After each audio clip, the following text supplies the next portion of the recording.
Hey everyone, welcome back to Immigration US Updates, your number one source for the latest immigration news that directly impacts your life in America. If you're watching this video right now, whether you're a green card holder, someone in the process of applying for citizenship, or you're doing and pay very close attention, because what I'm about to share with you today could dramatically affect your future in this country. We are standing at the end of December 2025, right at the threshold of 2026, and let me tell you, this Christmas season has brought some of the most significant immigration policy changes we've seen in years.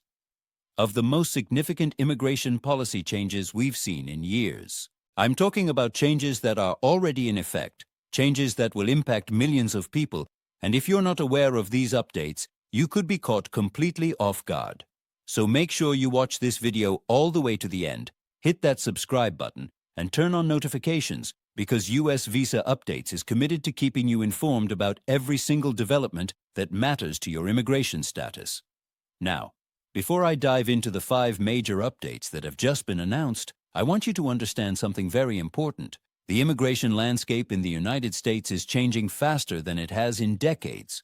What was true 6 months ago might not be true today. What you could do last year might not be possible this year. And if you're not staying updated, if you're not following channels like ours, you could miss critical deadlines, you could face unexpected challenges, or worse, you could see your dreams of becoming a US citizen delayed or even denied. So, let's get straight into it. The first major update that every green card holder and aspiring citizen needs to know about is the complete overhaul of the US citizenship test that went into effect in October 2025. Now, I know some of you might be thinking, wait, the citizenship test changed. Why didn't I hear about this? And that's exactly why this channel exists, because these changes don't always make headline news, but they have massive real-world consequences for people like you and me. The United States Citizenship and Immigration Services, USCIS, has implemented what they're calling a more comprehensive and rigorous civics examination. Let me break down exactly what this means for you. Under the previous system, applicants were asked 10 questions from a pool of 100 civics questions, and you needed to answer 6 correctly to pass. That was a 60% passing rate. It was challenging, yes, but it was achievable with proper preparation. But here's what changed in October. The new test now requires applicants to answer 20 questions instead of 10. Yes, you heard that right. Double the number of questions. And out of those 20 questions, you now need to get 12 correct to pass. Now, mathematically, that's still a 60% passing rate, but here's the catch. The difficulty level of these questions has increased significantly. The new test includes more complex questions about American history, government structure, and civic responsibilities. We're talking about questions that require deeper understanding, not just memorization. For example, under the old system, you might be asked something straightforward like, who is the current president of the United States? But under the new system, you might be asked to explain the system of checks and balances between the 3 branches of government, or to describe the historical significance of specific amendments to the Constitution. The questions now test not just your knowledge, but your comprehension of how American democracy actually functions. And here's something that's causing a lot of concern in immigrant communities. The speaking portion of the test has also been expanded. Officers are now evaluating your English language proficiency more thoroughly throughout the entire interview process, not just during the designated English test section. They're listening to how you respond to questions, how you explain your application materials, and how you communicate throughout the entire naturalization interview. Now, what does this mean for you practically? If you're planning to apply for citizenship in the near future, you need to start preparing now, and I mean serious preparation. Don't rely on those quick study guides or the abbreviated question lists you find online. You need to study the complete civics curriculum. You need to practice speaking English in an interview setting, and honestly, I would recommend working with an immigration attorney or taking citizenship preparation classes. The stakes are too high to go into this unprepared. The second major update, and this one is absolutely critical, involves what's being called the 19-country freeze. This is probably the most shocking development we've seen this year, and if you or your family members are nationals of any of these affected countries, you need to hear this information right now.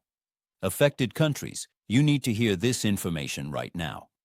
The current administration has implemented a temporary freeze on processing certain immigration applications from nationals of 19 specific countries. Now, USCIS hasn't officially published a complete public list of all 19 countries, but based on information from immigration attorneys and reports from applicants whose cases have been affected, we know that this freeze is targeting countries that the administration has identified as having concerns related to national security, fraud patterns, or diplomatic relations. What does this freeze actually mean? It means that if you're a national of one of these countries and you've applied for citizenship, your application is essentially on hold. It means that if you're a national of one of these countries and you've applied for citizenship, your application is essentially on hold. It's not being denied outright, but it's not being processed either. It's sitting in what immigration lawyers are calling administrative limbo. And here's what makes this particularly difficult. There's no clear timeline for when this freeze will be lifted. Some reports suggest it could be temporary, lasting just a few months. Other reports indicate it could extend through all of 2025 and potentially beyond. Now, I want to be very clear about something, because there's a lot of misinformation circulating online. This freeze primarily affects new citizenship applications and certain visa category applications. If you already have a green card, your lawful permanent resident status is not automatically revoked because of this freeze. However, if you're from one of these affected countries and you're in the process of applying to become a citizen, your application timeline is now completely uncertain. What should you do if you think you might be affected? First, if you've already submitted your N-400 application for naturalization, contact an immigration attorney immediately to check the status of your case. Second, document everything. Keep copies of all your application materials, receipts, and any correspondence from USCIS. Third, do not let your green card expire while your citizenship application is pending. Make sure you file for green card renewal if necessary. And fourth, be very careful about international travel. Very careful about international travel. If you're from one of these affected countries and your citizenship application is pending, consult with an attorney before leaving the United States. This brings me to the third major update, and this one affects a program that has helped thousands of people from around the world achieve their American dream. The Diversity Visa Lottery Program, commonly known as the Green Card Lottery, has been officially suspended by the current administration. For those of you who might not be familiar with this program, let me give you some background. The Diversity Visa Program was created back in 1990 to promote immigration from countries with historically low rates of immigration to the United States. Every year, the program made 50,000 immigrant visas available through a random computer drawing. People from eligible countries could enter this lottery for free, and if selected, they had the opportunity to apply for permanent residence in the United States. This program has been incredibly popular. In a typical year, millions of people from around the world would enter the lottery, hoping for a chance at American permanent residency. For many people, especially those from countries without strong family or employment connections to the United States, the Diversity Visa Lottery was their only realistic path to legal immigration. But as of December 2024, this program has been suspended indefinitely. The administration has stated that the suspension is intended to allow for a comprehensive review of immigration programs and to redirect resources toward what they call merit-based immigration priorities. What this means in practical terms is that the 50,000 visa slots that would have been available through the lottery next year are essentially gone. Now, if you've already been selected in a previous diversity visa lottery and you're in the process of completing your application, there's some good news and some bad news.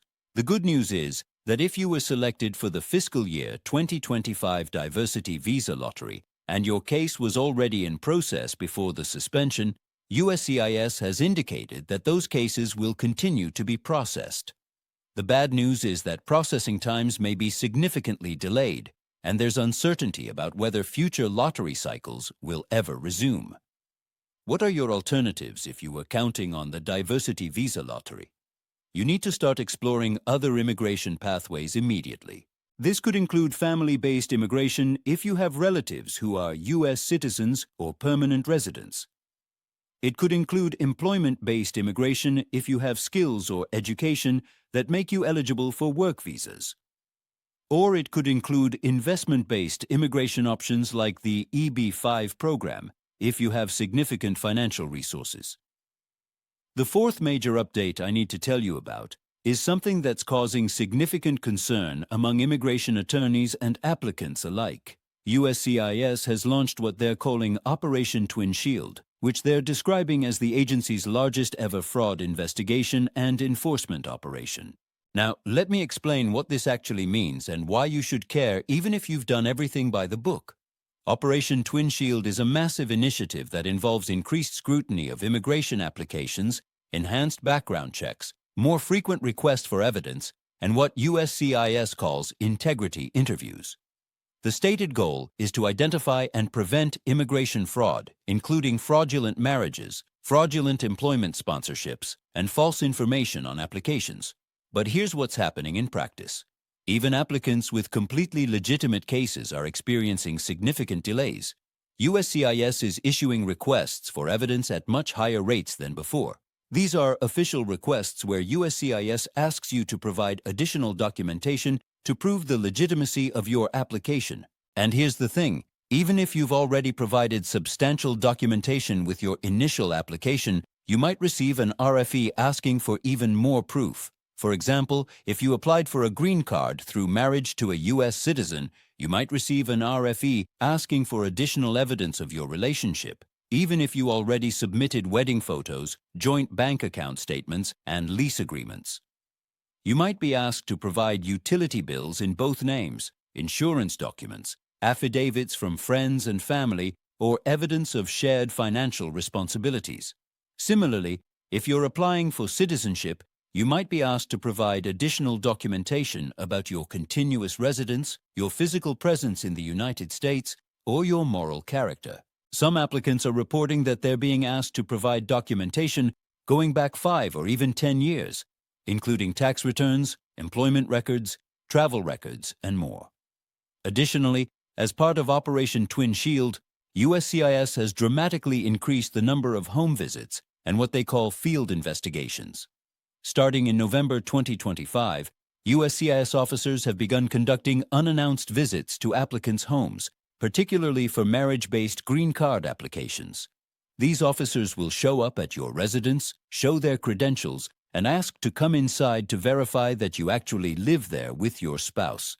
Now, you have the right to refuse entry to your home if an officer shows up without a warrant, but refusing could potentially raise red flags about your application. This is why it's so important to make sure that if you've listed an address on your application as your residence, you actually live there. You have evidence of living there, and the living situation matches what you've described in your application. What should you do to protect yourself during this period of heightened enforcement? First, make absolutely certain that every piece of information on your immigration applications is 100% accurate and truthful. Second, keep meticulous records of everything.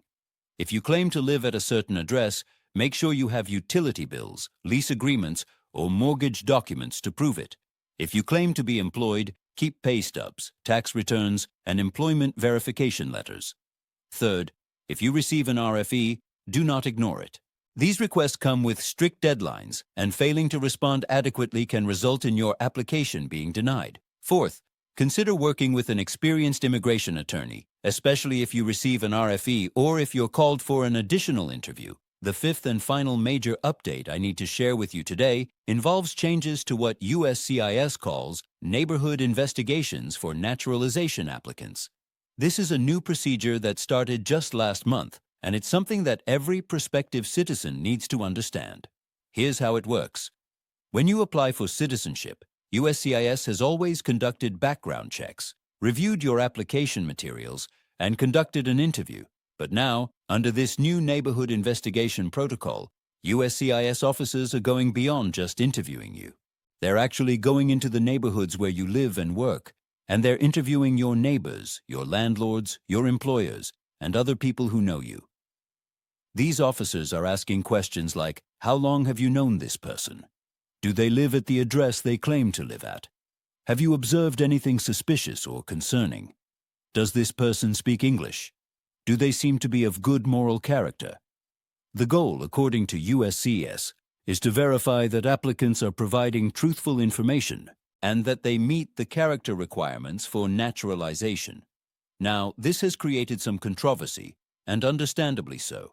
Many people feel that this level of investigation is invasive and goes beyond what's necessary to verify someone's eligibility for citizenship. Immigration advocates have raised concerns about potential bias, about the subjective nature of moral character assessments, and about the possibility that neighbors might provide negative information based on personal disputes or prejudices rather than factual observations. But regardless of how you feel about this policy, it's now in effect, and if you're applying for citizenship, you need to be aware that USCIS officers might be talking to people in your community. What can you do to prepare? First, make sure you're maintaining good relationships with your neighbors and your landlord. Second, be a visible, positive presence in your community. Third, if you have any issues with neighbors or if there are any potential concerns that USCIS investigators might uncover, consider addressing these proactively with your immigration attorney. Now, I want to take a moment to talk about what all of these changes mean when you look at them together, because that's really important. What we're seeing is not just one or two isolated policy changes. We're seeing a comprehensive shift in how the United States is approaching immigration, particularly the pathway to citizenship. The system is becoming more stringent, more scrutinized, and more challenging to navigate. If you're a green card holder who's been thinking about applying for citizenship, but you've been putting it off, I want to be very direct with you. The window of opportunity under the current rules may be closing. While I can't tell you exactly what will happen with immigration policy in the future, what I can tell you is that the trend right now is toward increased restrictions, longer processing times, and higher standards for approval. Does that mean you should rush to file your citizenship application immediately? Not necessarily. You need to make sure you're actually eligible, that you meet all the requirements, and that your application is as strong as possible. But what it does mean is that you shouldn't delay unnecessarily. If you're eligible to apply now, if you meet the residence requirements, if you meet the good moral character requirements, and if you're prepared to pass the citizenship test, then this might be the time to move forward. Let me share some practical advice for different situations. If you're a green card holder who's been a permanent resident for at least 5 years or 3 years, if you're married to a U.S. citizen, and you meet all the other requirements for naturalization, I would strongly encourage you to consult with an immigration attorney and seriously consider filing your application in the near future. The new citizenship test is already in effect, so waiting won't help you avoid that. And with all the other changes happening in the immigration system, delays could mean facing even more restrictions down the road. If you're someone whose citizenship application is currently pending, stay on top of your case. Check your USCIS online account regularly. Respond promptly to any requests for information or evidence. Make sure USCIS has your current mailing address and email. And if your case has been pending for an unusually long time, consider having an attorney submit an inquiry to USCIS or potentially file a writ of mandamus if you've been waiting beyond normal processing times. If you're someone who's planning to apply for a green card in the future, whether through family sponsorship, employment, or another pathway, understand that the overall environment has become more challenging.